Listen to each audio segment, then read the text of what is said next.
بسم اللہ الرحمن الرحیم۔ السلام علیکم۔ دکاندار اور عورت کی کہانی۔ گاہک نے دکان میں داخل ہو کر دیا مار سے پوچھا، کیلوں کا کیا بھاؤ لگایا ہے؟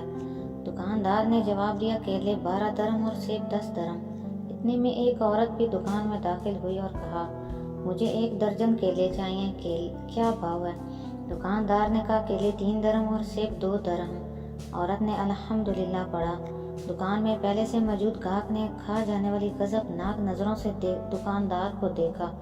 اس سے پہلے کہ کچھ اول فول کہتا، دکاندار نے گاہک کو آنکھ مارتے ہوئے تھوڑا انتظار کرنے کو کہا۔ عورت خریداری کر کے خوشی خوشی دکان سے نکلتے ہوئے بولی، اللہ تیرا شکر ہے، میرے بچے انہیں کھا کر بہت خوش ہوں گے۔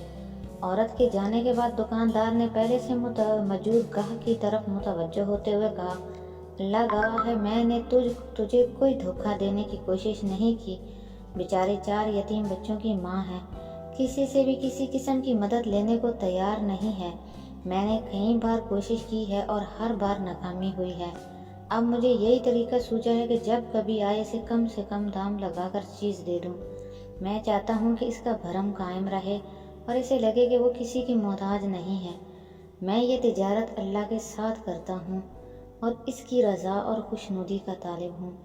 دکاندار کہنے لگا، یہ عورت ہفتے میں 1 بار آتی ہے۔ اللہ گواہ ہے، جس دن یہ آ جائے اس دن میری بکری بڑھ جاتی ہے اور اللہ کے نبی کے خزانے سے منافع 2 چند ہوتا ہے۔ گاہک کی آنکھوں میں آنسو آ گئے۔ اس نے بڑھ کر دکاندار کے سر پر بوسہ دیتے ہوئے کہا، واہ خدا، لوگوں کی ضرورتوں کو پورا کرنے میں جو لذت ملتی ہے اسے وہی جان سکتا ہے جس نے آزمایا ہو۔